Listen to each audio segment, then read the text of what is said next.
यशोदा, यशोदा रुको। छोड़ दो मुझे, छोड़ दो मुझे। जीजी संभालो, बावली हो गई क्या? जीजी संभालो। देखो अब कैसे तुम्हारे अस्थियों को तोड़कर छोटे छोटे टुकड़ों में बदल दूंगा मैं।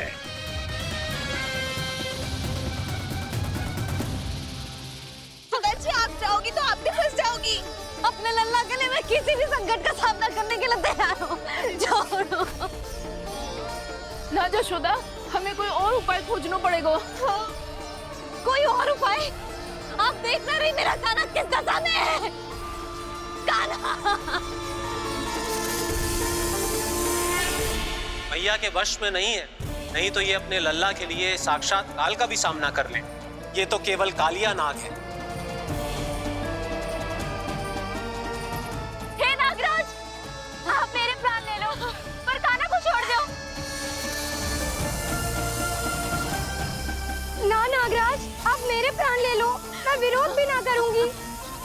ना नागराज, आप मुझे मार दो पर मेरे काना को छोड़ दो। ना ना ना ना नागराज, मेरे प्राण ले लो, हमारे काना से क्या शत्रुता है आपकी? प्रभु के लिए जो प्रेम यशोदा मैया के हृदय में है, वही इन सभी गोपियों के हृदय में भी है।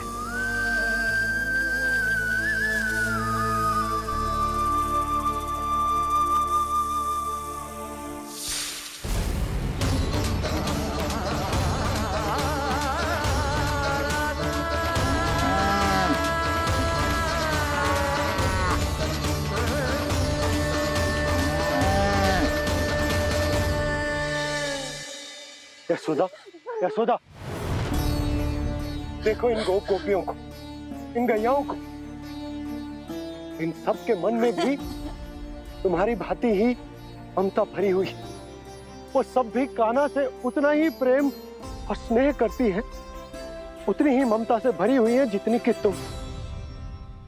तो तुम ही सोचो, जिसके साथ इतनी ममता और इतना स्नेह, इतना प्रेम, उसका कोई क्या कर सकता है? उस कालिया नाग का वेश इस सब आशीर्वादों के सामने कछु न है। कछु करो जी। उसे बोलो वो मेरे प्राण ले ले, मेरे काना को छोड़ दे। यशोदा,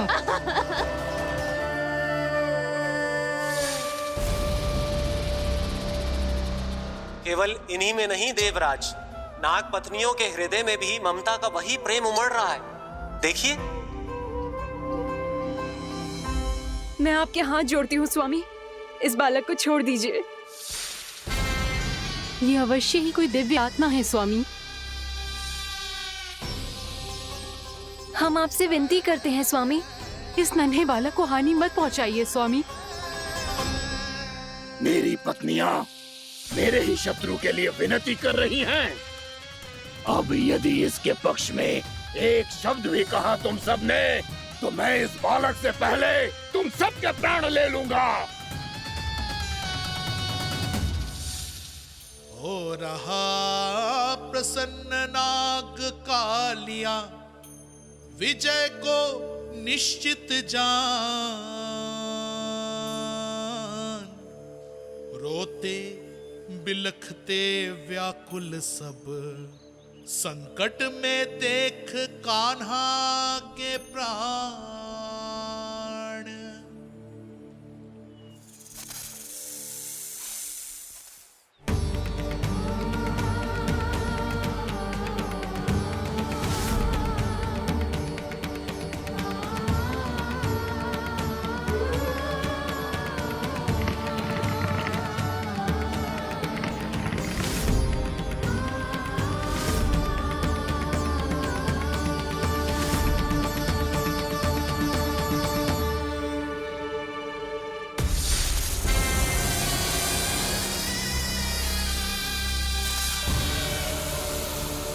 कुछ करो जी, मेरे लल्ला को बचा लो, कोई तो कुछ करो।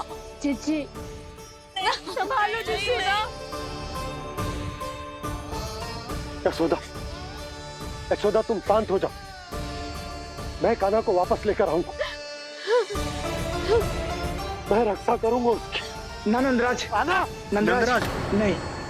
कम से कम आप तो समझो नंदराज, कालिया के पास आप जाओगे तो आप भी फंस जाओगे।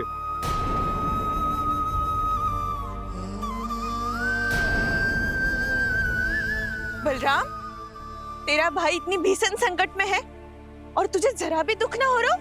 क्या आप सब अब तक नहीं समझ पाए कि कान्हा सच में कौन है? छोटे बाबा, आप तो उसका सत्य जानते हैं ना?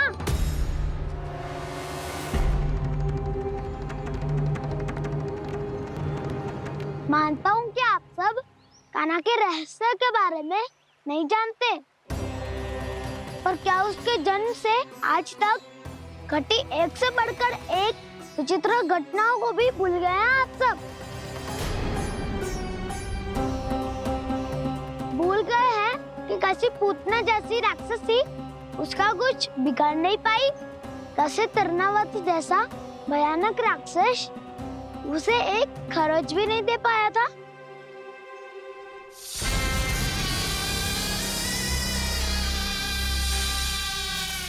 आप सबने अपनी आंखों से देखा था ना, बकासुर से कान्हा की रक्षा करने देवता स्वयं आए थे, पर सत्य तो ये है कि वो सभी देवता भी उस असुर के सामने असमर्थ हो गए थे। तब कान्हा ने बहुत ही आसानी से उस भयंकर असुर का वध किया था। एक ही बार में धराशायी कर दिया था उसे। तो आप सभी सोचिए, बार बार ऐसे असाधारण कार्य करने वाला बालक साधारण कैसे हो सकता है? अब तो आरंभ से ही सारा सत्य जानते हैं छोटे बाबा। रहस्य छुपाने में सदैव कान्हा की सहायता करते आए हैं आप, और आज आप स्वयं ही उसके सत्य को भूल रहे हैं। और तुम सब भी तो जानते हो कान्हा की शक्तियों के बारे में, तो क्या तनिक भी विश्वास ना है अपने सखा पे? बलराम, जे तू क्या कह रहा है? मैंने जो कहा उसका एक एक शब्द सत्य है छोटी माँ। यदि प्रभु की इच्छा हुई तभी कुछ ही क्षणों में सब कुछ अपनी आंखों से स्वयं अनुभव कर लेंगे आप।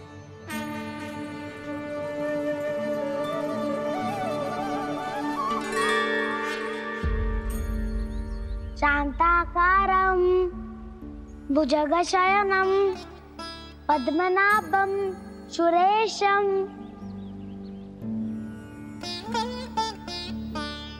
विश्वाधारं गगनसदृशं मेघवर्णं शुभांगं लक्ष्मीकान्तं कमलनयनं योगी वीरध्यानगम्यं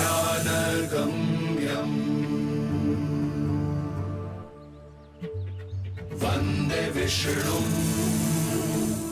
भवभयहरं सर्वलोकैकनाथम्।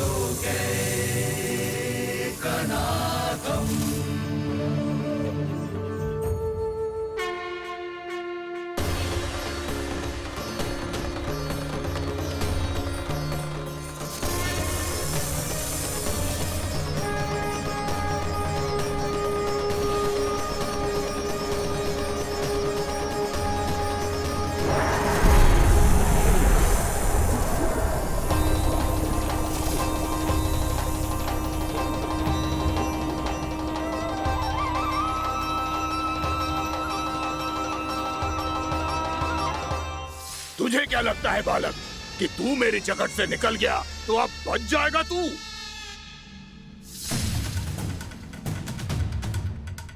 मेरे विष से अपनी प्राण रक्षा करने में सफल रहा, मेरी जकड़ से भी छूट गया, पर मेरे दंश से नहीं बच पाएगा।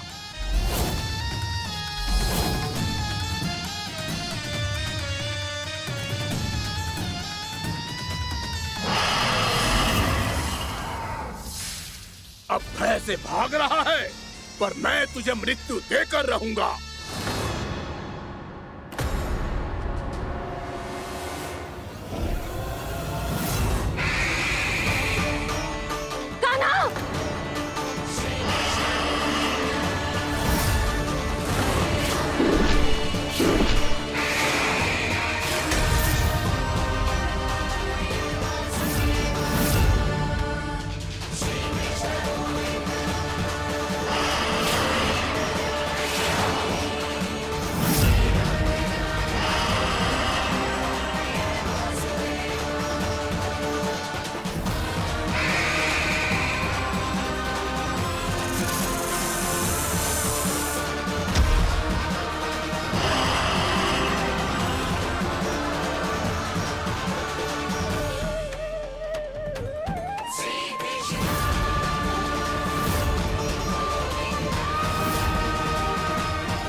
मेरा नन्हा सा कान्हा कितनी देर भाग पाएगा?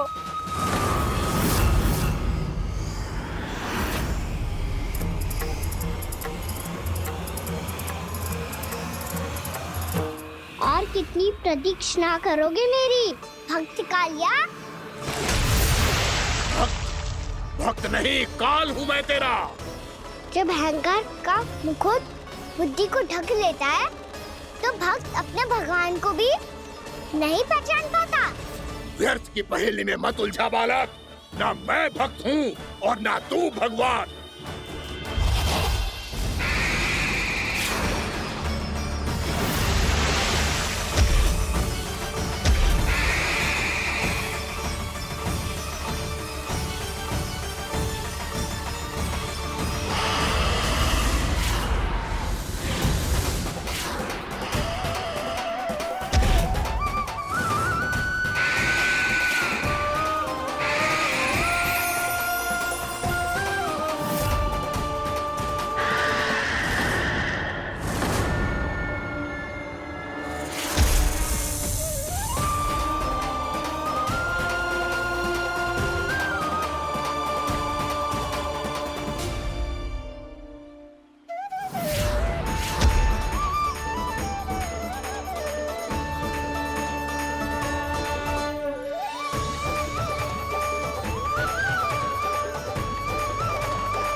देखो, आप सब जिसके लिए इतने व्याकुल हो रहे थे, उसे छूकर कालिया नाग का हलाहल जैसा विष भी चरणामृत बन गया है और यमुना जी के जल में फैल चुके विष के प्रभाव को भी नष्ट कर रहा है।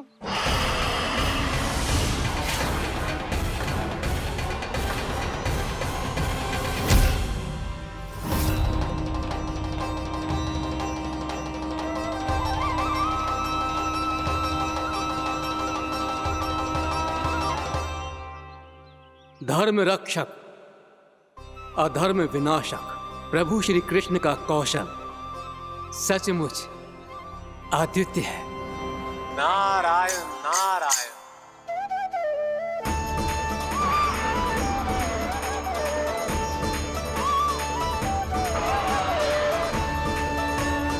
मेरा भार तुम्हारे भीतर के अहंकार का प्रतीक है कालिया। अब तुम्हारा अहंकार, तुम्हारा अनपान मेरे पाँव के नीचे है और तुम्हारी पूंछ अर्थात तुम्हारे प्राण मेरे हाथ में। अब तुम क्या करोगे भक्त?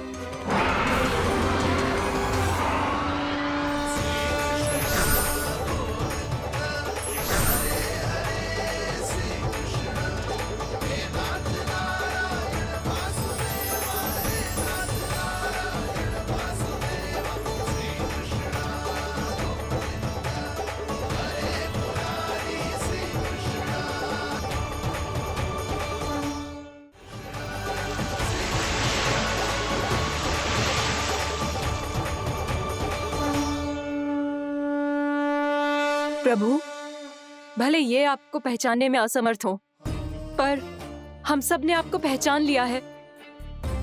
हाँ प्रभु, एक भक्त होने के नाते और एक अर्धांगिनी और माँ होने के नाते मैं आपसे इनके प्राणों की भिक्षा मांगती हूँ। अपनी कृपा दिखाइए और इन्हें क्षमा कर दीजिए। आपके लिए मित्र और शत्रु में कोई अंतर नहीं प्रभु। उसी तरह आपकी कृपा और दंड में भी कोई अंतर नहीं। दोनों दया ही तो हैं। अकारण ही किसी को प्राप्त नहीं होती। हमें विश्वास है कि हमारे पति को मिला ये दंड कोई अभिशाप नहीं है, आपका वरदान है। ये सत्य है प्रभु कि इनसे बहुत से पाप हुए हैं। इनके विष से बहुत सारे जीव जंतु को हानि पहुंची है, पर अब आपके चरण इनके शीश पर पड़ गए हैं। ऐसी कृपा तो बड़े बड़े महान महात्माओं को भी दुर्लभ है, और इन्हें प्राप्त हुआ तो अवश्य ही ये किसी महान पुण्य का ही फल है। हे प्रभु, उन्हीं पुण्य कर्मों की शक्ति का आह्वान कर मैं आपसे विनती करती हूँ, इन्हें प्राणदान दीजिए। मैं अपने इस भक्त को क्षमा अवश्य करूंगा देवियों, यदि ये अपने अहंकार को त्याग कर मुझे पहचान ले तो।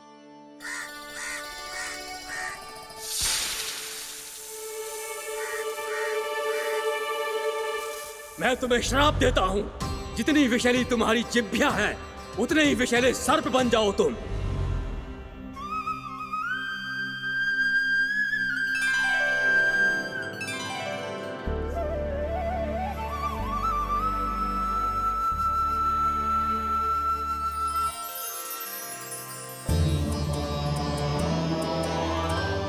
नारायण, मुझे क्षमा कीजिए नारायण।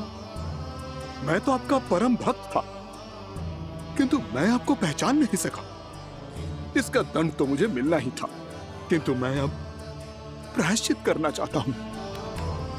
इसके लिए यदि आप मेरे प्राण भी ले लेंगे तो भी मुझे कोई दुख नहीं होगा। मैं अपना जीवन, मृत्यु और अपना अस्तित्व सब कुछ आपको समर्पित करता हूं। तुम्हें तुम्हारी क्रोध के कारण श्राप मिला, जिसे विशाल सर्प के रूप में तुम्हारा जन्म हुआ, और सर्प का तो स्वभाव है विष फैलाना।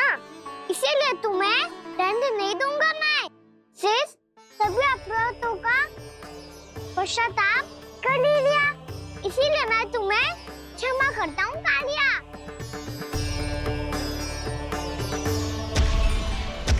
पर तुम्हें यहाँ से दूर समुद्र के बीच जाकर रहना होगा, जहाँ किसी निर्दोष का जीवन तुम्हारे विष से प्रभावित ना हो। मैं चाहकर भी आपकी इस आज्ञा का पालन नहीं कर सकता। मैं असमर्थ हूँ प्रभु, क्योंकि यदि मैं इस क्षेत्र को छोड़कर गया तो मेरी मृत्यु निश्चित है। आपसे क्या छुपा है प्रभु? आप तो जानते हैं कि सर्प जाति और आपके वाहन गरुड़ के बीच अनंत शत्रुता चल रही है, जिसका प्रारंभ नागों के द्वीप नागालय से हुआ था।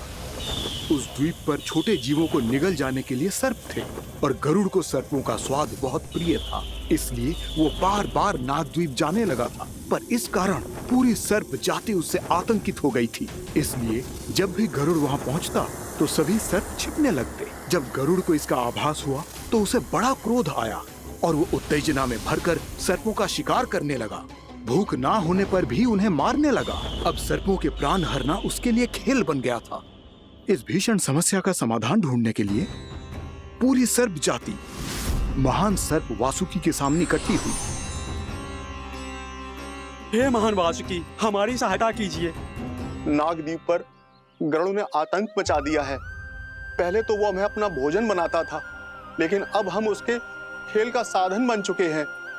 भूख हो या ना हो, जब तब आकर वो हमारे प्राण हर लेता है।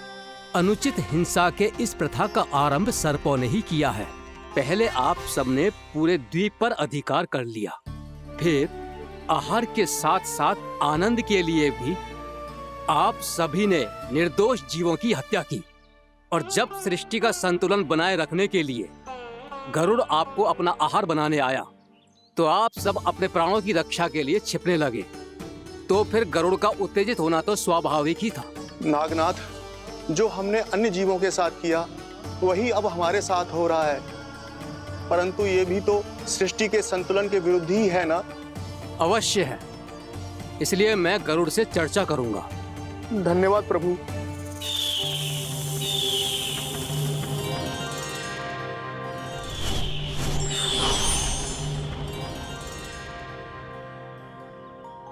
श्री नारायण के वाहन पक्षीराज गरुड़, मैं संपूर्ण सर्प जाति की ओर से आपसे एक निवेदन करने आया हूँ। कहिए, क्या कहना चाहते हैं आप? हे पक्षीराज, यदि आप हम पर ऐसे ही आक्रमण करते रहे तो शीघ्र ही हमारी प्रजाति समाप्त हो जाएगी। इसीलिए हमारी आपसे विनती है, यदि आप उचित समझें तो सर्पों के किसी एक घर से हम आपको एक सर्प प्रतिदिन अर्पित करेंगे। आप उसको आहार बनाइए और अन्य सर्पों को जीवित रहने का अधिकार दीजिए। मुझे स्वीकार है। तब से प्रतिदिन किसी एक घर से एक सर्प गरुड़ के भोजन के लिए भेजा जाने लगा। समय के साथ मेरे घर की भी बारी आई, परंतु मैंने एक बहुत बड़ी भूल कर दी। समय आ गया है स्वामी, आज गरुड़ के आहार के लिए इसे चुना गया है। कौन है यह गरुड़ और क्यों दूं मैं इसे कोई भेंट? स्वामी, सभी सर्प राज्यों और गरुड़ के बीच में यही समझौता हुआ है, हमें इसका सम्मान करना ही होगा। मैंने कोई समझौता नहीं किया, मैंने कोई वचन नहीं दिया और ना ही मैं किसी गरुड़ से भयभीत होता हूँ। यदि इस राज्य में किसी को सर्पों को अपना आहार बनाने का अधिकार है तो वो केवल मुझे है। अब से गरुड़ को दी जाने वाली हर भेंट मुझे दी जाएगी, महाविषधारी महान नागराज कालिया को। यह और कुछ नहीं, मेरा अभिमान था प्रभु, और यह मेरे इस जन्म की सबसे बड़ी भूल थी, क्योंकि फिर जब गरुड़ को इस बारे में पता चला तो। कालिया, अभिमान में आकर तूने अपने काल को ललकारा है। जिस कालिया के नाम में ही काल छिपा है, तू उसे ललकारने का दुस्साहस कर रहा है गरुड़। स्वयं को भगवान विष्णु का वाहन कहता है तो वाहन का ही कर्म कर। स्मरण रख, इस धरती के सर्वश्रेष्ठ योद्धाओं के लिए भी मैं मृत्यु का दूत हूँ। विनाश काले विपरीत बुद्धि। तुझ जैसे मूर्ख सदा इस युक्ति को सार्थक करते आए हैं। अपने विनाश को आमंत्रण किया है तो अब भोग।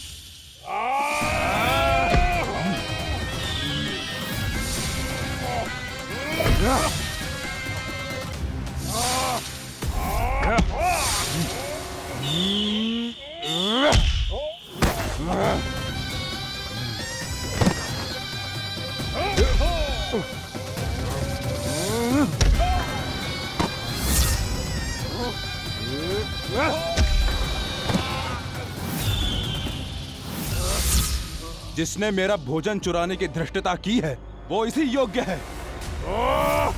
तू मुझे जानता नहीं है गरुड़, मैं महाविषधारी नाग कालिया हूँ। तेरा इतना दुस्साहस कि तूने मुझ पर चरण से प्रहार किया। वाह!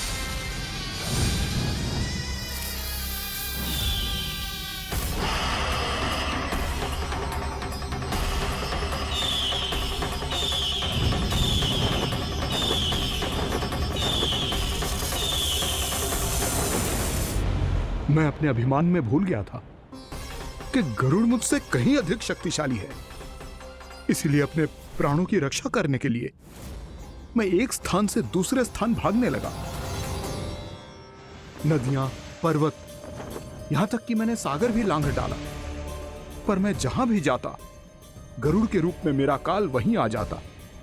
इसीलिए मृत्यु की आशंका से भयभीत होकर मैं अपने बड़े भाई मां कद्रू के प्रथम पुत्र अनंत शेषनाग से राय लेने चला गया। भैया, मैं यहां आपसे आपकी सहायता लेने आया हूं। मेरी एक छोटी सी भूल के कारण यह गरुड़ मेरा पीछा कर रहा है। मुझे हर समय हर स्थान पे ढूंढते रहता है। यदि उसने मुझे ढूंढ लिया तो वो निश्चित ही मेरे प्राण ले लेगा।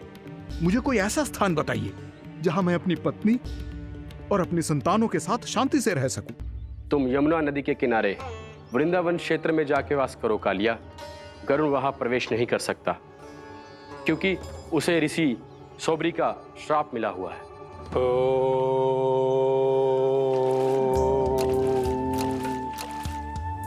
ध्यान और तपस्या का नित्य कर्म करते हुए ऋषि के मन में मछलियों के प्रति प्रेम भाव इतना बढ़ गया कि वो भूल गए सभी जीव खाद्य श्रृंखला का भाग होते हैं और मछलियां भी इस नियम की अपवाद नहीं है।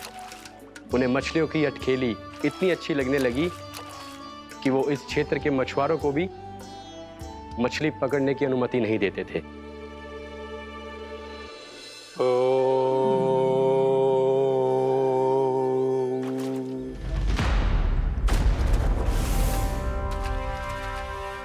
उस दिन वो उस पक्षी को नहीं रोक पाए, पर तब से सावधान रहने लगे। यहां तक कि अपने साधना से भी अधिक ध्यान वो पक्षियों पर केंद्रित करने लगे। ठहरो! इसी क्षण अपनी चोंच में पकड़ी इस मछली को छोड़ दो। तुम्हें इन मछलियों का आहार नहीं करना चाहिए पक्षीराज। ये तो खाद्य श्रृंखला का नियम है ऋषिवर। यदि मैं इनका आहार नहीं करूंगा तो कोई और पक्षी कर लेगा। मैं अपने आनंद या प्रतिशोध के लिए इनके प्राण नहीं ले रहा। ये तो बस मेरा भोजन है। पर यह मेरा तपस्या स्थल है। तुम यहाँ शिकार करके मेरी साधना में विघ्न नहीं डाल सकते पक्षीराज। यदि आपकी यही इच्छा है तो मैं आज के बाद यहाँ नहीं आऊंगा।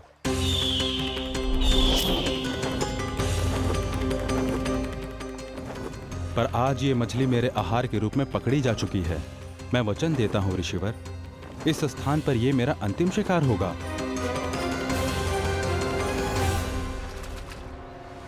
आज के बाद यदि तुमने वृंदावन की निकट उड़ान भी भरी तो तुम सैकड़ों टुकड़ों में फटकर मारे जाओगे पक्षीराज। ये मेरा श्राप है।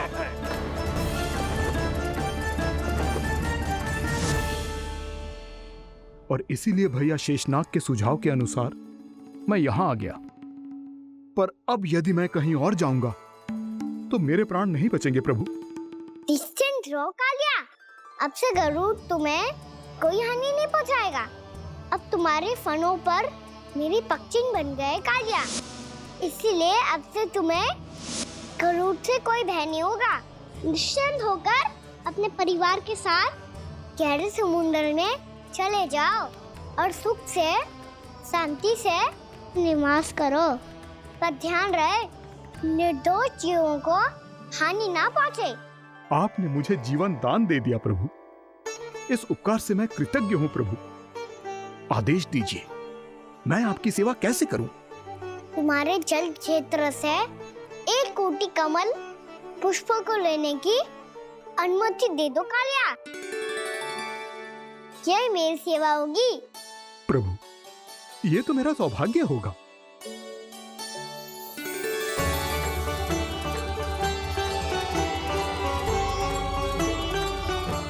एक कोटि के स्थान पर हम 3 कोटि कमल पुष्प ले आए प्रभु। मैं तुम्हारी सेवा भाव से प्रसन्न हुआ कालिया। रमना द्वीप पर चले जाओ ताकि तुम्हारे कारण फिर कभी किसी निर्दोष जीव को हानि ना पहुंचे और न ही तुम्हारा विष मेरे प्रिय यमुना नदी के जल को दूषित कर पाए। मैं तुम्हें आशीर्वाद देता हूँ। आज यहाँ मेरे द्वारा तुम्हें दिए गए इस आदेश का स्मरण जो भी भक्त करेगा और प्रातः काल और संध्या काल में इसका उच्चारण करेगा, उसे फिर कभी किसी संकट से कोई भय नहीं होगा। ये स्थान अब से काला कुंड के नाम से जाना जाएगा। यहाँ पर स्नान करने वाला और देवताओं को इस क्षेत्र से जल का अर्घ्य देकर प्रसन्न करने वाला भक्त यदि मेरा स्मरण करके पास रखेगा तो वो अपने सभी पापों से शीघ्र ही मुक्त हो जाएगा।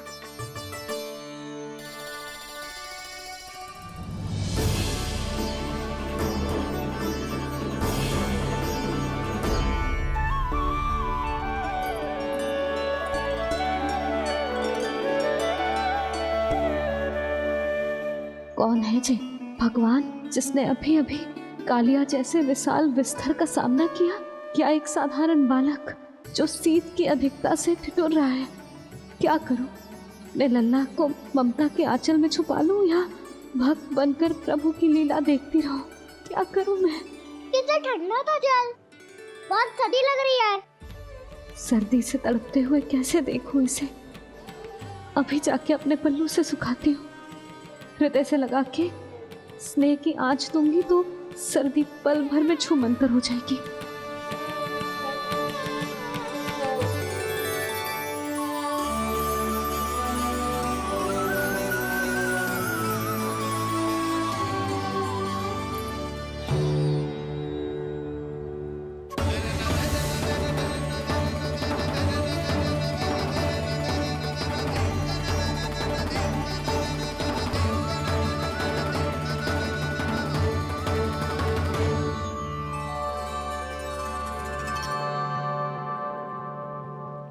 मेरी आवश्यकता ना है इसे। ये तो सच्ची में भगवान ही है, जिसकी ठंड दूर करने के लिए स्वयं द्वादश आदित्य प्रकट हो गए।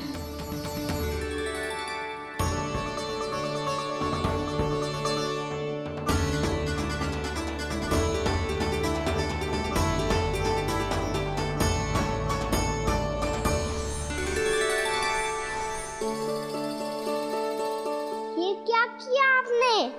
मैया मुझे अपने हृदय से लगाने वाली थी कि आप सब प्रकट हो गए। क्षमा कीजिए प्रभु, पर आपको भीगा हुआ देखकर, ठंड से ठिठुरता हुआ देखकर हमसे रहा नहीं गया। हम अपने वश में नहीं थे प्रभु। भक्ति से भावुक होकर हम प्रकट होने पर विवश हो गए थे। हमारी किरणें जैसे स्वयं ही फूट पड़ी और दौड़ पड़ी आपको सुखाने के लिए। मैं आपका प्रेम, आपकी भक्ति समझता हूं आदित्यगण, और इसीलिए इस समय मैं जहां खड़ा हूं, इस स्थान को द्वादश आदित्य टीला के नाम से जाना जाएगा। द्वादश आदित्य टीला के नाम से जाना जाएगा। हम धन्य हो गए प्रभु। और कहाँ जा रहा है? जो गड़बड़ किया है उसे सुधारिए तो सही। प्रभु आज्ञा दीजिए। अपना दाम इतना अधिक बढ़ा दीजिए कि मुझे स्वेद आने लगे, ताकि मैया मुझे स्वेद में लीला देख के और भूल जाए कि मैं भगवान हूँ, और मैया मुझे अपनी गोद में उठा के ले जाए।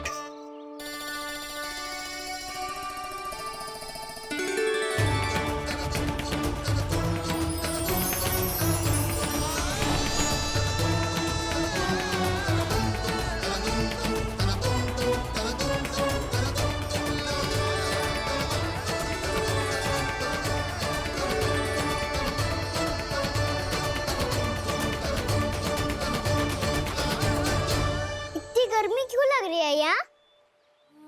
श्वेत की एक बूंद भी आती थी तो मैं अपना आंचल लेकर पहुंच जाती थी इसके पास। जानती ही नहीं थी कि चेतु स्वयं वायुदेव को आदेश दे सकते हैं कि वो बहने लगे और उसका सारा श्वेत सुखा दे। वायुदेव की आवश्यकता नहीं है मैया, मुझे आप ही चाहिए। लगता है जिस बात का भय था वही सत्य होने लगी है। भैया मेरे भगवान रूप को भूल नहीं पाएगी, और अब मेरे लिए इनको सत्य छुपा कर रख पाना कठिन हो जाएगा। कृष्णा कृष्णा हरे कृष्णा कृष्णा कृष्णा मुरली मनोहर कृष्णा गोपाला गोविंदा हे दामोदरा।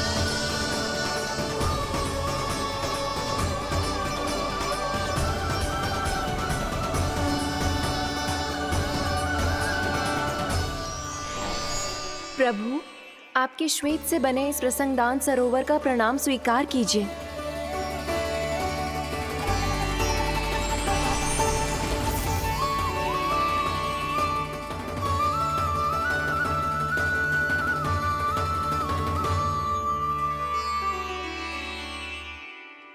ओहो, इस चमत्कार को देखकर भैया को और भी अधिक विश्वास हो जाएगा कि मैं भगवानी हूँ। अब कैसे मनाऊं मैया को कि मैं इनका लाई हूँ? बाबा है ना, अब तो यही सहायता करेंगे। श्री कृष्णा गोविंदा हरे हरे श्री कृष्णा गोविंदा हरे हरे श्री कृष्णा हरे मुरारी श्री कृष्णा श्री कृष्णा श्री कृष्णा।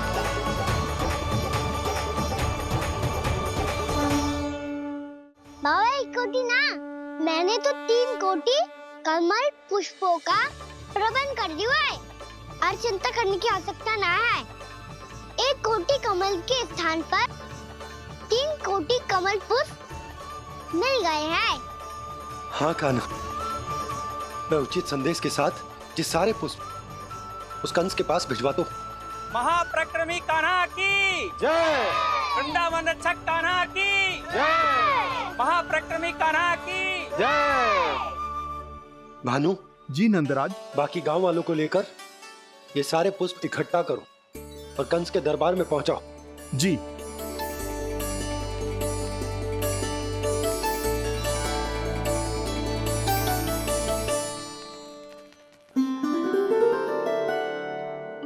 मैया, कौन हो तुम?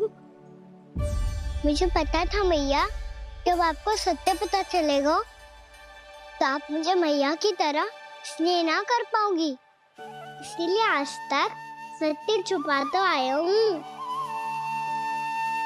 ताकि आपकी ममता, आपका प्रेम अनुभव करने का अवसर मिलता हुआ मुझे। और फिर आज को बताया था ना, जो रहस्य तुमने बरसों तक छिपाया था, उसका भेद खुलने में तुम्हारा ही योगदान है। मुझे कालिया के शीश पर अपने पद चिन्ह रखकर उसे मुक्त कराना था दाऊ, वचन दिया था मैंने उसे।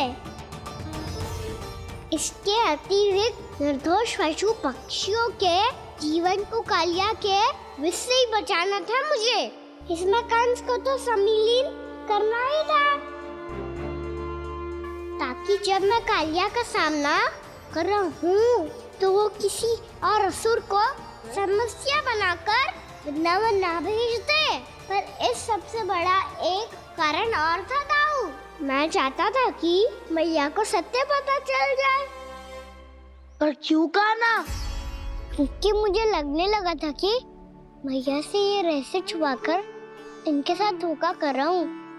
अपराध बोध से दबा जा रहा था मैं।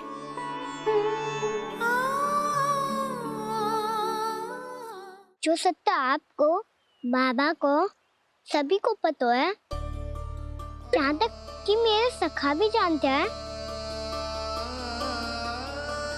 वो सत्य मैंने मैया से छिपाया केवल इसी लोक में कि मुझे इनकी ममता प्राप्त होती रहे। पर ऐसा करके मैं अपने से निस्वार्थ प्रेम करने वाली मैया को धोखा दे रहा था। आप ही बताओ दाऊ, जो इस संसार में मुझसे सबसे अधिक भरोसा करता है, उसी के साथ छल कैसे कर सकता हूँ मैं? हाँ, मैं नारायण का अवतार हूँ, पर अपनी मैया का छोटा सा लल्ला भी तो हूँ।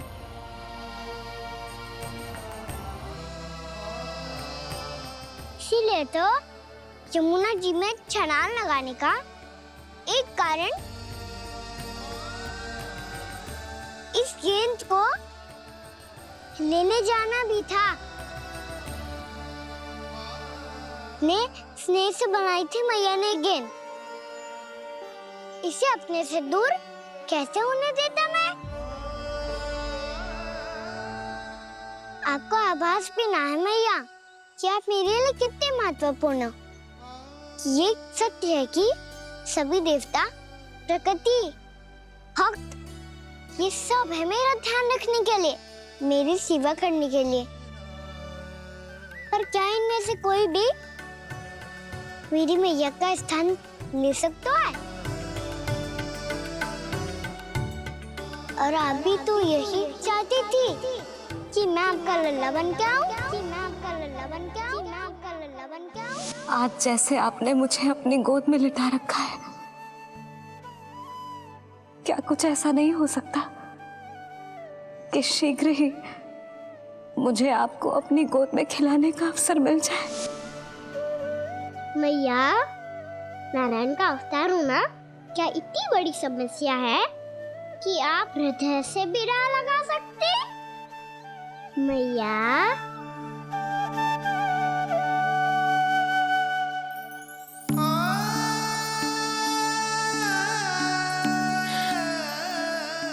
मेरा कान्हा, मेरा लल्ला।